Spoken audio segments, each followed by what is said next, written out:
J'ai un souvenir vraiment de moi en 6e, assise à une table en cours d'anglais, et mon voisin qui me dit « Ah, donc tu veux être véto ? Ben, tu sais quoi, quand je serai grand, j'emmènerai mes chiens chez toi. » Je veux être vétérinaire, je sais que c'est difficile, mais je m'y tiendrai.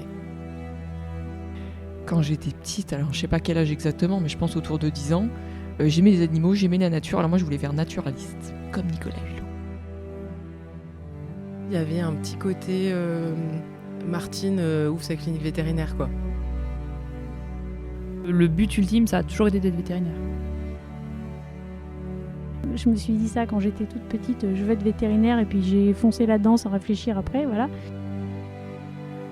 Je me posais pas la question en fait de ce qui allait arriver à la fin de mes études, c'était on verra bien quoi à la limite.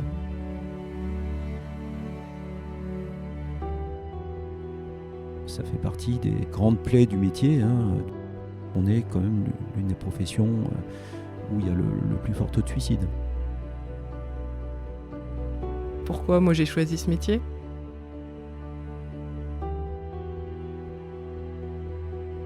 Je trouve qu'on a un métier qui est assez extraordinaire, c'est qu'on a la chance de pouvoir façonner son environnement à ce qu'on souhaite. Et donc, si on veut passer sa vie à faire que des vaccins, c'est tout à fait possible. Et si on décide de se lancer dans des domaines assez pointus, c'est possible aussi. Donc, je trouve ça sympa.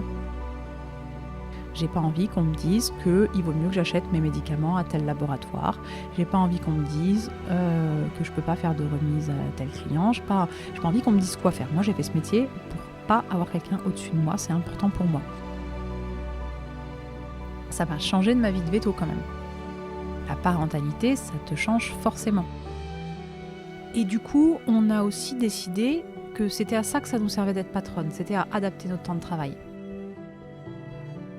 Je me régale encore plus dans mon boulot que ce que je me régalais déjà avant, qui était déjà pas mal. Je pense qu'on fait un beau métier, c'est un métier qui est divers, enrichissant, basé quand même plus sur les relations humaines, quasiment plus que sur les relations avec les animaux.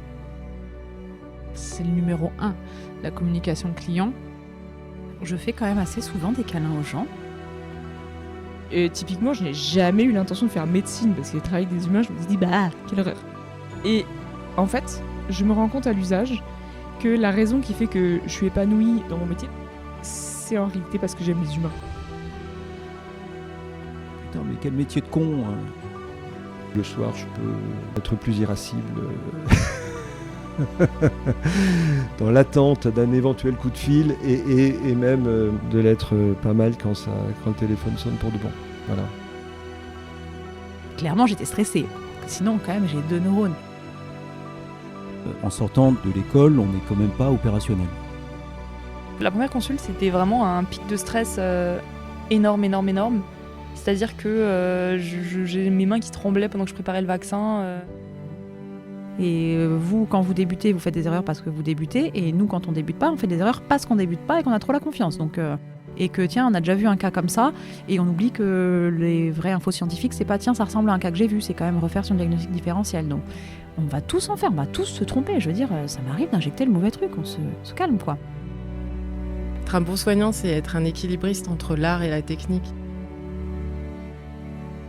Ça va être un peu perché, là, ce que je vais dire.